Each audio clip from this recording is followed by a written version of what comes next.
The Thriller Zone with Dave Temple is sponsored by Rivian, electric adventure vehicles built for the wild. Go anywhere, do anything, and drive into the future with confidence. Explore more at Rivian.com. Hello and welcome to The Thriller Zone. I'm your host, David Temple, and on today's 218th episode of The Thriller Zone, now in Season 8, I'm very happy to welcome Ryan Steck. Yes, you know him as the Real Book Spy, along with daughter of Ted Bell, Birdie Bell. And why is that combination happening? Because we're talking about the book Monarch, Ted Bell's latest thriller written by Ryan Steck. Now, I'm going to tell you straight up front, we ran into some tech issues at the beginning. I won't belabor the challenges, but we lost video on the beginning. Let's just put it this way. A lot of the beginning video is not there. However, fortunately, we always have an audio backup. So you're going to hear the show in its entirety. However, you will only see a still frame of the three of us chatting at the beginning. And another thing I wanted to do is, as you may or may not know if you're a fan of the show, Ted Bell made 2 appearances on the show. Some of the highlights of my show. And because I think it'll be particularly fun, I'm going to intersperse the show with sound bites and video of my conversations with Ted.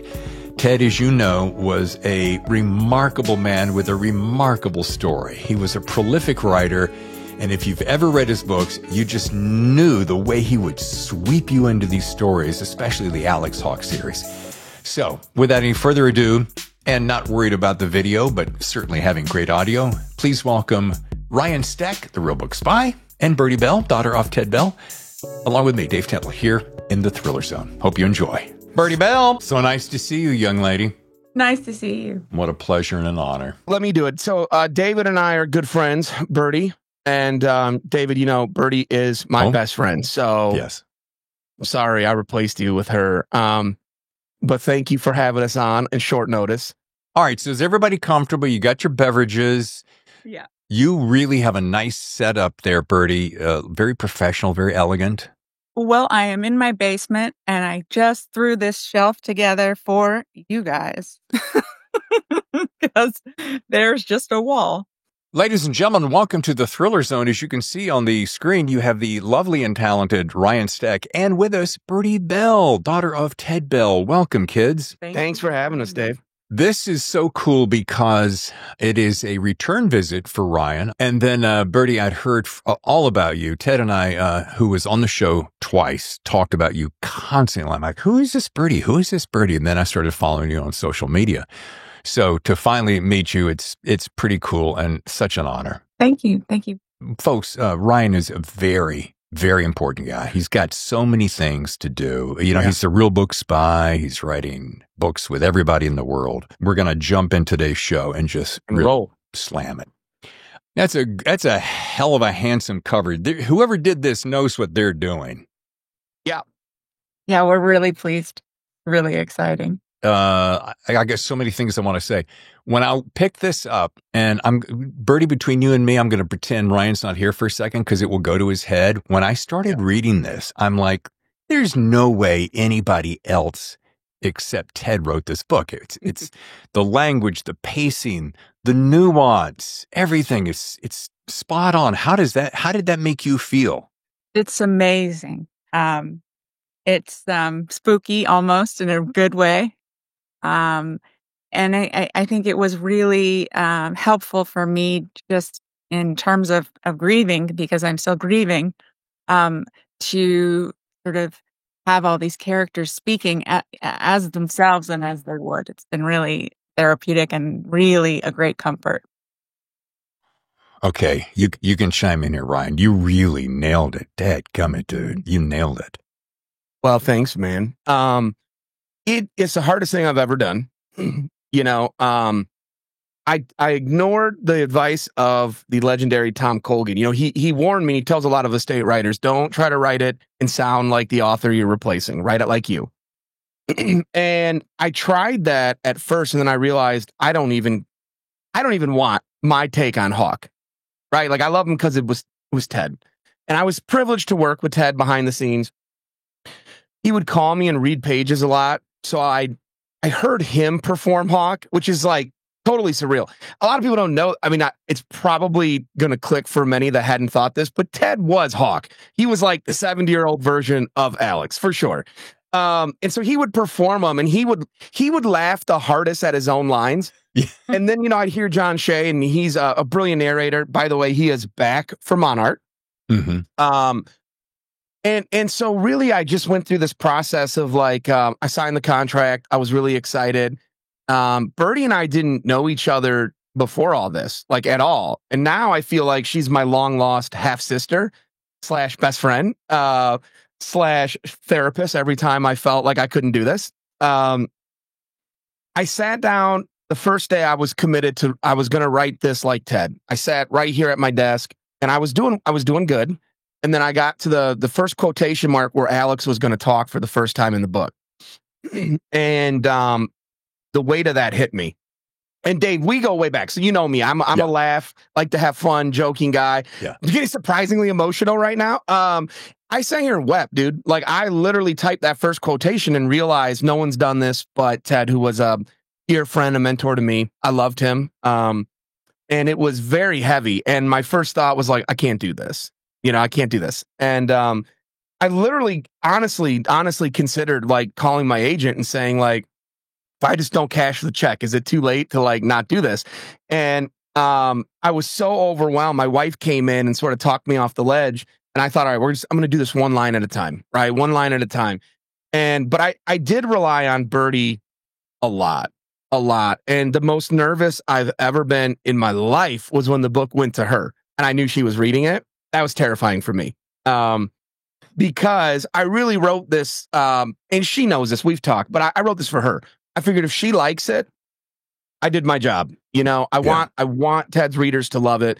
I want Hawk fans everywhere to love this book. I hope that they do. But I just knew like if Birdie signed off and she loved it, okay, I did what I set out to do. So it was a grueling, terrifying process for me. But I will say like I'm really pleased with how it turned out. I'm really proud of it.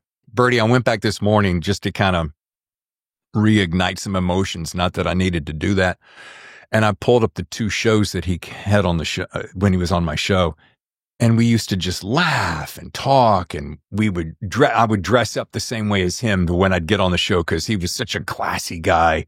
And he had so much swag. He really did. He was every day. It was so consistent every day. And I so love that about him. And I don't know if I told you this, Ryan, but he passed in January. It was around Thanksgiving. It was around Thanksgiving the year before.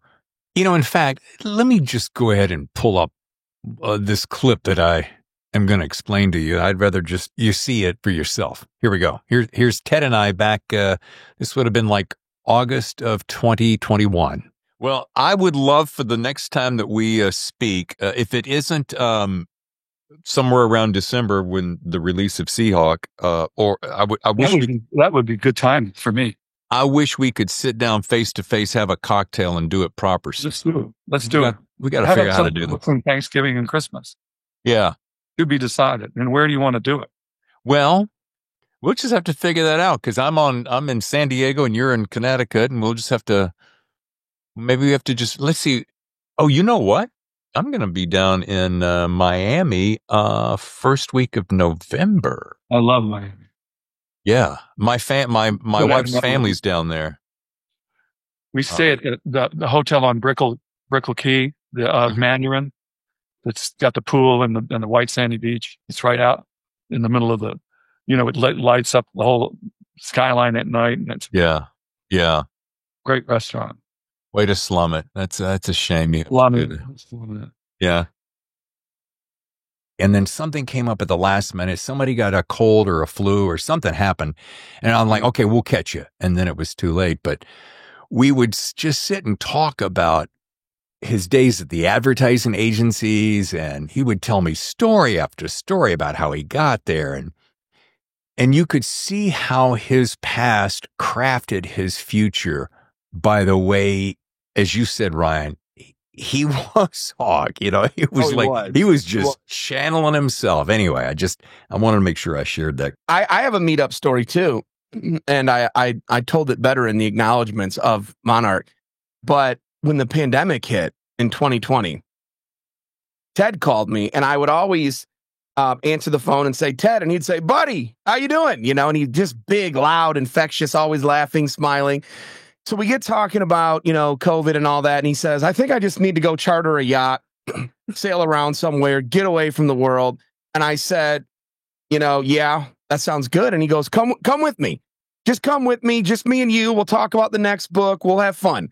And I said, Ted, if I leave my wife and 6 kids during a pandemic to go sail around a yacht with you, I'm going to come home and not have a wife and 6 kids waiting for me. I'm going to be divorced. And he started laughing and he goes, yeah, but it's only your first divorce, so it doesn't count. And so I got the biggest kick out of him, man. That was my relationship with Ted. Is we always laughed. We always had so much fun. That's what I want his readers to feel when they read Monarch. Yeah.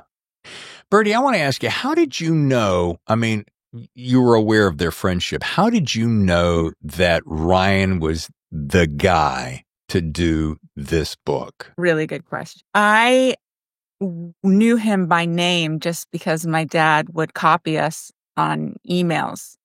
So when his name came up, it, bells started ringing, and I was really interested in Ryan Steck. Who is Ryan Steck? Why is this name kind of repeating in my head?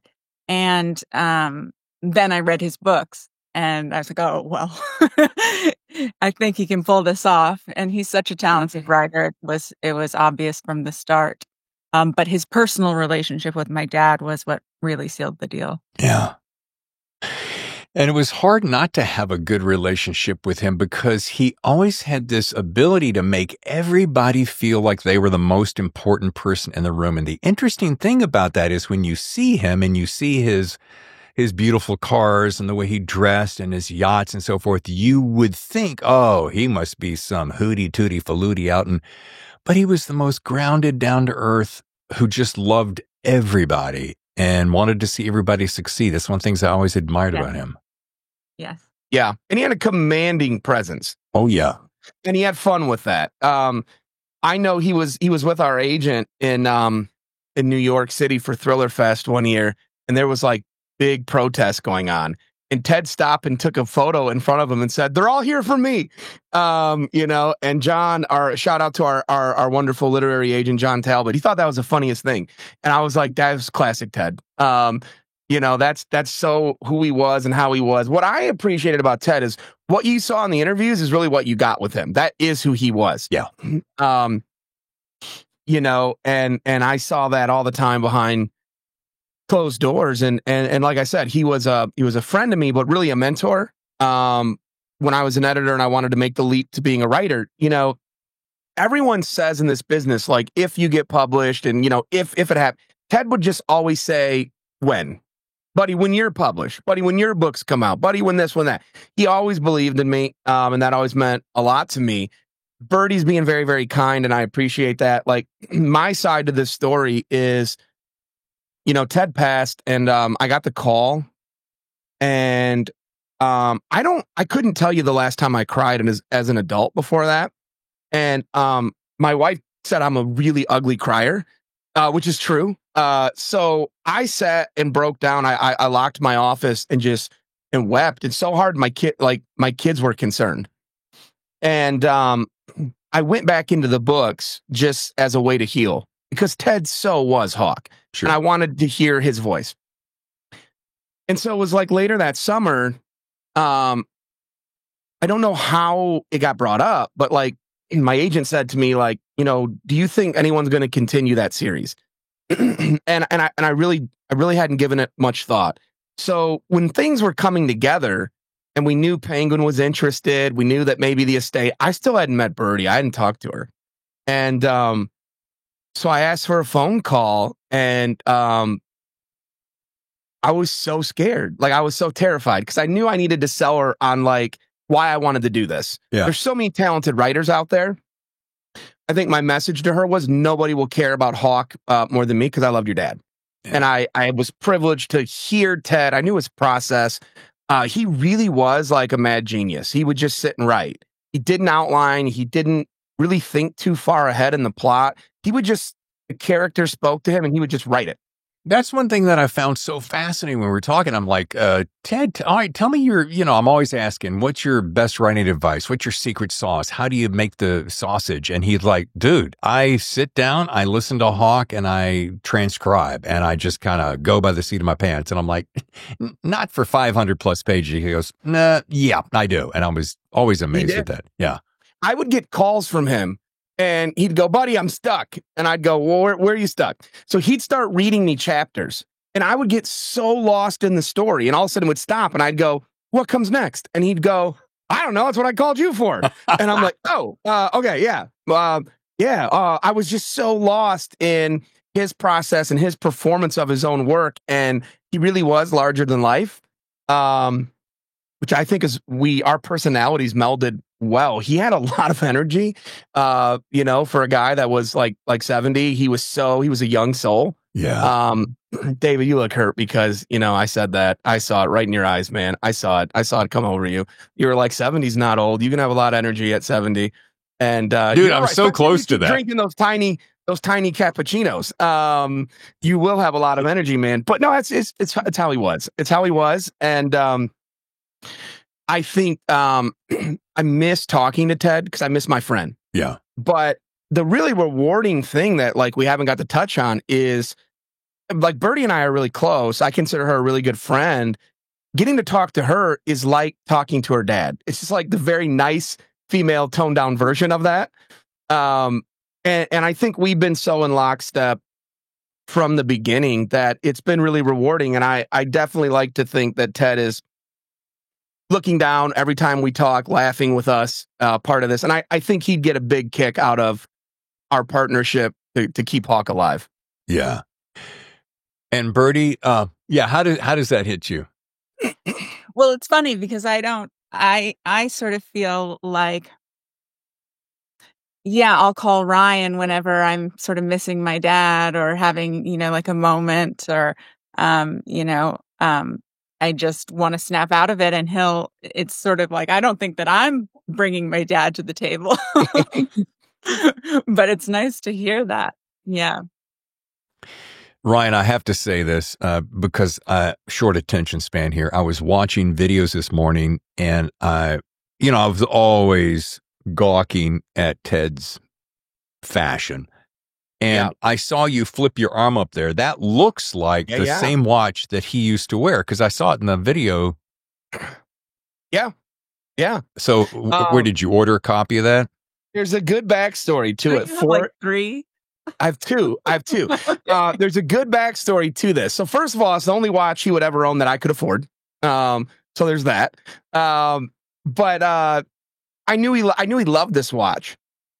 And I think it takes a very secure, alpha male to pull off the yellow watch. It's also pink. I don't know if you can really see that. It's like pink and purple and yellow. Yeah. All right. I'm really more of like a blacks and blues kind of guy. So for me, all right. So when this went down, I knew he loved that watch, and I didn't even know what it was. I remember when he got it because he told me about it.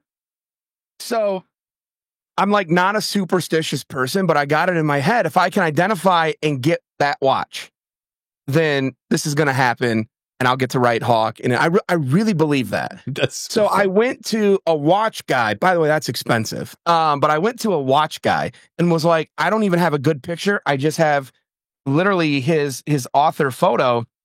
And this is in black and white, but it's literally, so if I can get it, this watch. Yep.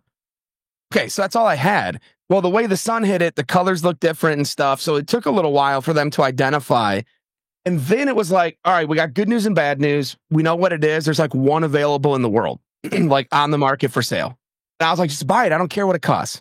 I'm not going to say that was a mistake, but the shock on the eventual price was a little bit oof. But I bought it and I got it and I was like, all right, this is really going to happen. Well, then it did. And then I kind of told Birdie this story and, one thing that really helped me early is she sent me some stuff of Ted's. So when I would write and take notes and outline, I would use this pen. It was his pen. And she sent me his yellow watch. So this one is actually Ted's watch. Wow. The other one is put up. I broke this one out. I only wear it really for interviews for the books. But this is actually his watch. So a piece of Ted is with us right now in this interview. That's so cool. So it meant a great deal to me. If you were a real friend, you would have shipped me his pen so that I could have been holding the pen and you wearing his watch, and then we would have been. But you were busy. I get it. Real friend, you said it, not me, bud. We're like, we're. No, I had to keep it because I want to sign a book for your audience. Well, I was going to ask you that. I mean, I've got one here, but I'm not letting this out of my hands. But if you got an extra one, would you autograph it and pass it along? We could maybe give it away. I feel like let's do that, and I'll sign it with Ted's pen. Okay.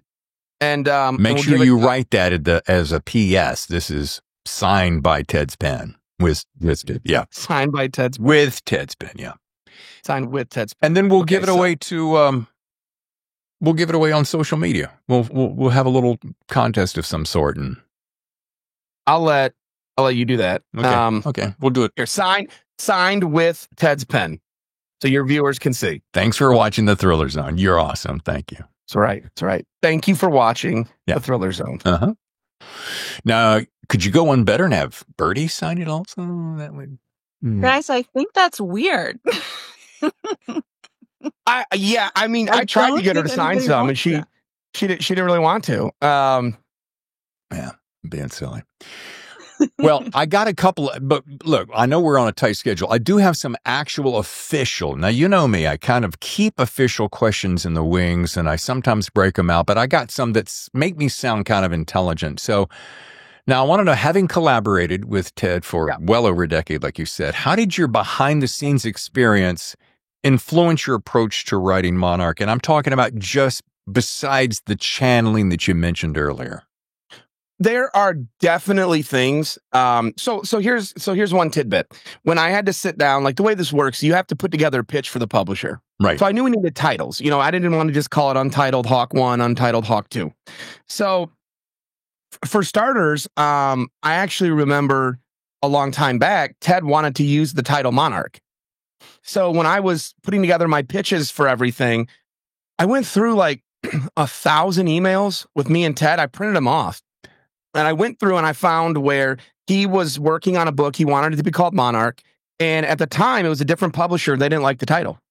And so they came back and told him, like, no, we don't like it. Pick something different. And I wrote to him and I said, dude, what a bummer. I love that title.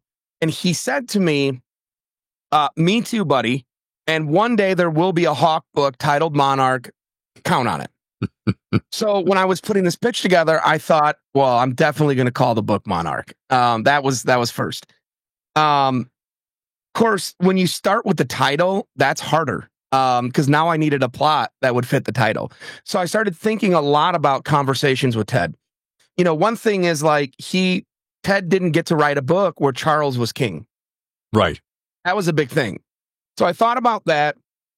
I had the luxury of knowing, one thing that makes this really difficult, and I can't spoil it, so it'll make sense to people who read it. There are potential things in the book, like decisions that I knew Ted was going to do.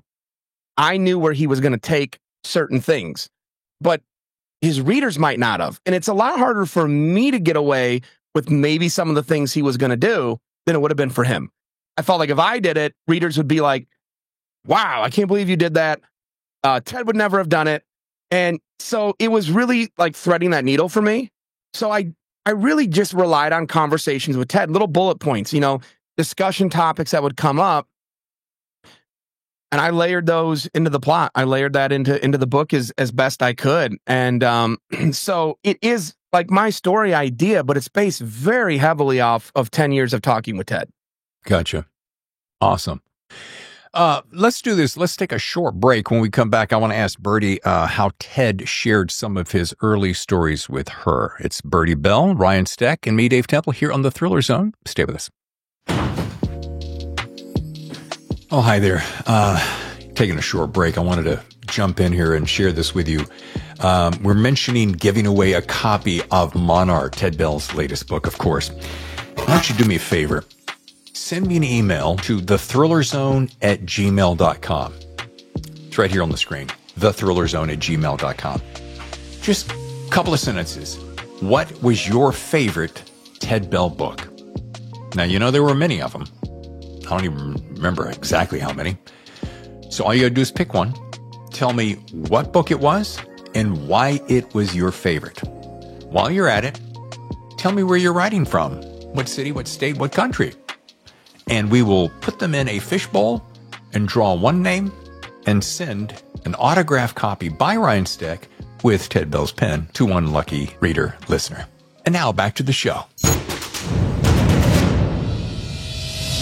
By the way, you'll notice, Ted, that I have been stalking. Well, you won't notice that I've been stalking your Instagram, but because I knew you're such a debonair, suave guy, Right. I upped my game. You've got it working. I mean, you look like you just stepped off a yacht. I've got to tell you something, Ted. My yacht is much bigger than yours. I'm sure it is. Mine's 350 feet. I don't know what yours is. Mine is a dinghy. So I did.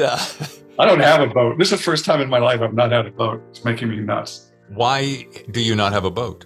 Well, I had a lot of different boats when I lived in Chicago. I had a beautiful Hinckley Southwester 35, a 1954 Block Island Champion that I bought in Manchester by the Sea and trucked out to Chicago Yacht Club. And I sailed that for 10 years out there. And then when I moved to Palm Beach, I had a dock right on the water that went right out to the Intercoastal. Oh. And so sailing didn't make a whole lot of sense on the Intercoastal, but having a powerboat did. And so I got one of those Carolina boats that had the big flared hulls. Sure. And the big one, and then very sleek. And I had 3 250 horsepower outboards on the transom. It was just like insane. So my stepson and I would just fire down to Ocean Reef Club or to Miami and Key West, and it was great. It was great, yeah. So Ted, let me ask you, because I've seen a couple of different numbers. I saw 12, I saw 13. Is it 14 New York Times bestsellers now? Yeah, because that, in addition to the Hawk books, are the first 2 books I wrote. Right. One of them was Nick of Time, which was done by St. Martin's, and then the sequel was called The Time Pirate. And that was that 2000? That was your first book, right? Nick of Time was the first book. Nick of Time, yeah. And I was writing that when I was running Y&R and living in London. And so every spare minute that I wasn't working, I was writing that book. Wow. Vacations and everything. And I continued to write it when we came back and moved to Greenwich on the commute, on the train going in and out. I was writing it. And I never had any idea that I'd be able to sell the manuscript, but St. Martin's just loved it. So, and it got number 4 on the Times list for the children's hardcover, which was the first book. I mean, that was great. Hi, folks, we're back. Dave Temple here with Bertie Bell and Ryan Steck of The Real Book Spy. We're talking about, of course, Ted Bell's Monarch, as you have heard. And as we said just before the break, I wanted to find out from Bertie, I have to imagine with a natural-born storyteller like Ted, what were those early stories like he shared with you as a child? Well, he had this incredible ear, so he could do all these voices, which are what I remember the most, were the voices, and just, reading like my books to me, children's books, and hearing it come alive was always just really magical. And then he started creating his own story, which was called Blue Island, and he would tell Blue Island to me when I was in bed. This is like 7, 6 years old. And he created this whole universe where everything was blue and on an island, and was able to sustain it for a long, long time. And it was one of my favorite memories. And then when he started writing Nick of Time, I was 8 years old. And we had one family computer, and the computer was in my room. And he would come up and he would write after work, late at night, Nick of Time. He didn't wake me up. He didn't run things by me, but he was there in my room writing Nick of Time. And I remember that how just absorbed he was and how much fun he had. I think that's like the main takeaway is that he always just was. I could have been there. I could have not been there. He would have been having a really good time. So two things. Back to the Blue story. Well, first of all, I did not know he did multiple voices. I don't think I ever heard it. A lot of times the people who do that will do that in conversation. So I didn't know that. Secondly, when he's doing the Blue story, was he making it up as he went? Yeah. So that each night when he would share more of the story, he would have to remember where he went and where he was in that moment? No. Oh. No. There wasn't. It wasn't always chronological, but it was always on the island. It was pretty cool. I was going to say that totally checks out, Dave, because like I worked with them, and there was times, I would say to Ted, "Look, I'm no like history major, but some of these wars that Hawk was flying airplanes in, he'd have been like -10." Okay. So, there was, and he would just laugh and would just keep writing. One of the running jokes is, I said to him one day, we need to flesh out the timeline, Ted. How old is Hawk? And he said, 33. And I said, okay, in which book? And he said, all of them. And, I thought, okay. He said that was the best age. 33 is the best age. He's 33 in every book. So I got the biggest kick out of him because he really was just such a raw, natural, gifted storyteller. But there were, little details he would gloss over and just laugh and keep going. That really was how he worked. As I was reading this, I was trying to remember, I did not remember that he had the age frozen in time. And as I came to the end of the book, I'm like, wait a minute. And I don't want to spoil anything, but there is a love interest. Hi, how are you? And I'm like, is he the same age here that he was in the last one? And it just, it was a passing thought. So will he always remain, as far as you're concerned? Let's say, for instance, you wrote another one. Will he stay in that same pocket? No. Do you think? No. I think Bertie and I talked about this, and, both of us I don't want to do it quickly. But he's aged in Monarch, from Seahawk, Ted's last book. And then in the next book, which right now is titled Warmonger. That'll make sense when you read Monarch and you get to the end. A lot of people, that'll click. No, I think we both kind of wanted to see what a little bit of an older Alex Hawk looks like, what he ages like. And, my take on that was, if you really want to know what younger Hawk is like, Ted gave you 12 books. I didn't want to try to replicate that side of it. I heard him discuss a lot what he thought an older Hawk would look like. And so my goal was to sort of show the reader that. Not quickly. I mean, he's not going to be, 65 in the next book. But I do want to age him slowly for sure. Yeah. He's 38 in Monarch. Is that right? Yeah, he's 38. 38. And is there a significance to keeping it in that range for you anyway? No, 38 was really hard. Hawk has an age, but his kid has so I had to factor. I literally made a timeline of all the characters and stuff and was like, all right, I'm just going to have to pick an age that's going to fit the best and then age everybody realistically from there. So that's how Hawk became 38 in Monarch.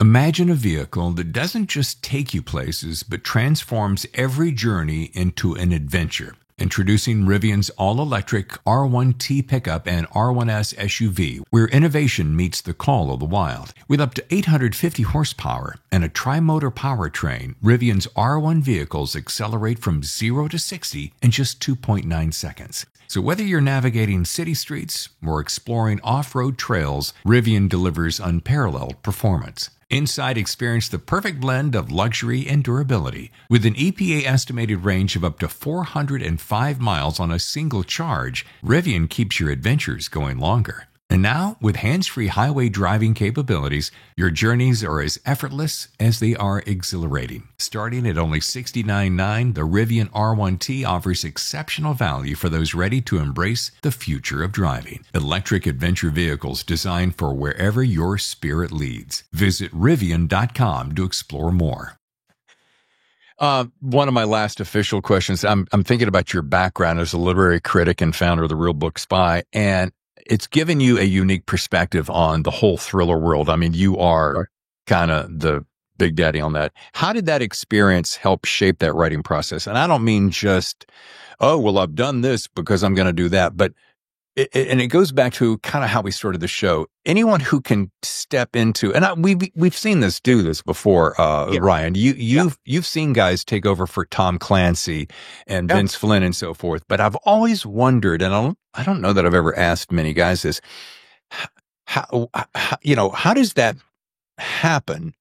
That you can step into their mindset when they have lived with those characters for so long, and I just want to know how it kind of shaped that writing process. Again, for me, this was so much more personal, you know? So that guided me. It would be very different if I wrote another estate book. You know, I probably wouldn't have the personal connection. There might be one other franchise out there that I might have that with. But they got a great writer right now doing those books for sure. So this was special. Being a book spy, I will tell you the unique advantage I had. I'd covered Ted. I worked with Ted. I covered him. I feel like I knew which of his books were real fan favorites. And I do think that helped me. Because there's pieces of those books that I know for sure everything he wrote was a bestseller and very beloved. But, you know, everyone's got a favorite. And I kind of knew which books those were. And I wanted to emulate a little bit of those. So in this case, Phantom and Warlord were big. Patriot was a real favorite. So I kind of just mashed those all up together and took bits and pieces from each one. And one thing that you told me, you and I were on a call a couple of weeks ago, and this was fascinating to me. You said that you took his audiobooks and just kind of listened to them over and over. And you said you did this for like days on end. No, 6 months. Oh, yeah. They were never not on. In my office, in my bedroom, I fell asleep to them. Literally, if I was driving in my Tahoe, that's not true. I listened to a lot of loud music, but any other time I would be in the shower listening to John Shea perform these books. It was the thing about Hawk. He's very proper. He has a very selective word choice and a distinct cadence to the way he delivers when he talks. Yeah. And so emulating that was for me the hardest part. And what I had told Birdie on day one is I just want to make sure every time Hawk opens his mouth, it's your dad's Alex that comes out. That was my goal. So I don't think I could have done that without John Shea. Listening all the time, just hearing it really helped me find that rhythm. I will tell you, the day I came down, it was like, I was incredibly nervous because Birdie was reading Monarch, but like this weight that came off me when the book was done and turned in. And I came down and I sat down and my kids, my wife, everyone's like, you good? And I was like, I sent Monarch to Birdie. So it's done. And I was like, so relieved. First thing my wife said to me is, does that mean we get to go to sleep tonight, not listening to an audiobook? And I was like, yeah. And then I kind of missed it, man. I had to learn to fall asleep without John Shea reading to me. So I did that for sure. And when I came back to write Warmonger, I did the same thing. Yeah. Birdie, I've got this question. I know that you've done acting and modeling and so forth. And so a lot of times, children, who have parents who are actors and models tend to carry on the same thing. So it made me wonder, I wonder if Birdie is going to carry on, maybe not necessarily Ted's legacy, but do you write? Do you find yourself wanting to write more? Or do you see that in your future? You're asking me that question? No. I did as a child because just like you pointed out, that's what I saw. So I was like, oh, I'll try to write and, took extra creative writing classes, but I don't, I'm not a writer. I think it really is like, something within you that is like a gift. And I just don't have that gift. But I really, really appreciate it. And I think it's, more fun to be on the reading side, especially with these characters, with the Alex Hawk. And it's so funny you should say that because last night my wife and I are watching a TV series, and out of clear blue, I have this bad habit of going, I know what's going to happen next. Oh, watch out. He's going to do this. oh, look, watch out.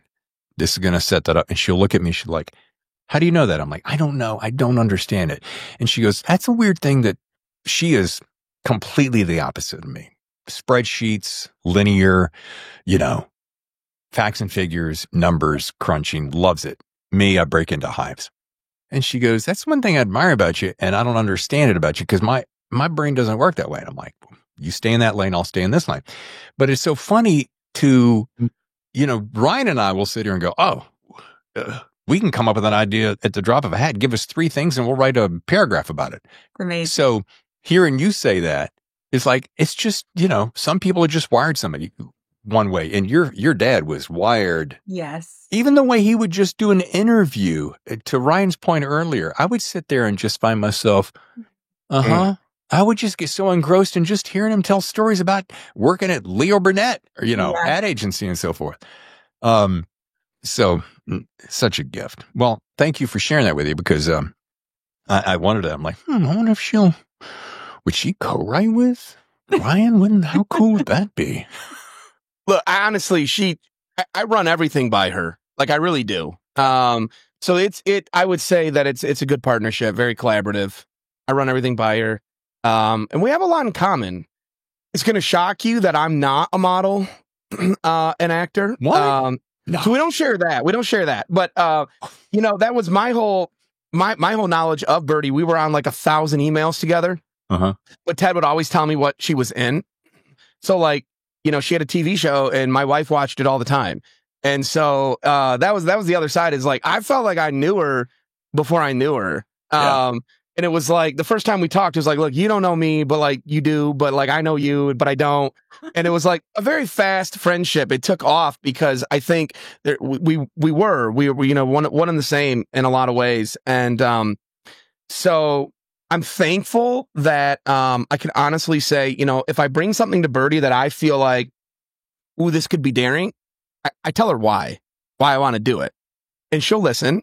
And I can't think of a single thing she said like I couldn't do with the books. Like she really let me kind of get in and do my thing.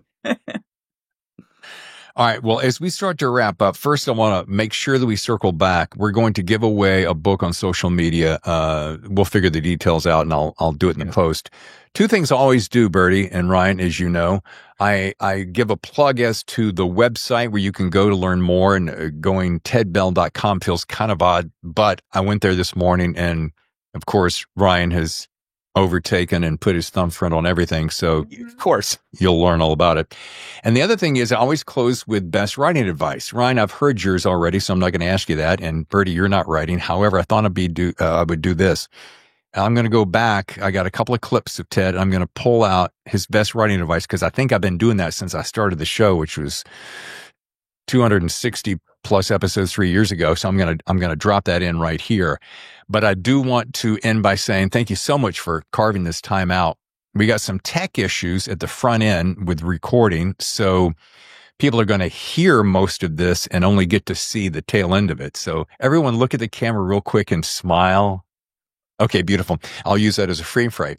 But again, Ryan, always good to see you. Birdie, what a pleasure. What an honor to meet you. Your dad was the best. And I look forward to just getting to know you better and hanging in there with more Alex Hawk books. Thank you so much. And Dave, thanks. Thank you for having us, man. Thank you for squeezing us in and for all you do for authors and thriller readers and everything out there. Thank you. Last question. Yeah. If you could give your younger self one piece of sage advice, if you could go back and say, "Here, come here, young Ted," right, what would that be? Be honest and never do anything that you don't love. Like, that's why I wanted to become a writer, because I love reading. It's kind of the reason I said if I got to make some money, which I did after college, I said, why not go into advertising and be a copywriter? Because at least I'll be writing. Right. What I didn't realize is to be spending other people's money to go to the south of France and shoot a commercial at the Hotel du Cap. It's just be living it up. Yeah. It was a pretty good life. Yeah. Yeah, you have had quite a life. And we thank you again, buddy. My pleasure. I love being with you. Thanks once again to three remarkable people: Ryan Steck, a gifted writer; Bertie Bell, a shining talent; and to the amazing Ted Bell, a marvelous craftsman who was taken much too early. Rest easy, my friend. Now, so I can leave you with a smile on your face, join me in 2 weeks where we welcome special guest Eric Rickstad, author of his new thriller, Remote the Six. I'm Dave Temple. Thanks for listening, and I'll see you next time for another edition of The Thriller Zone.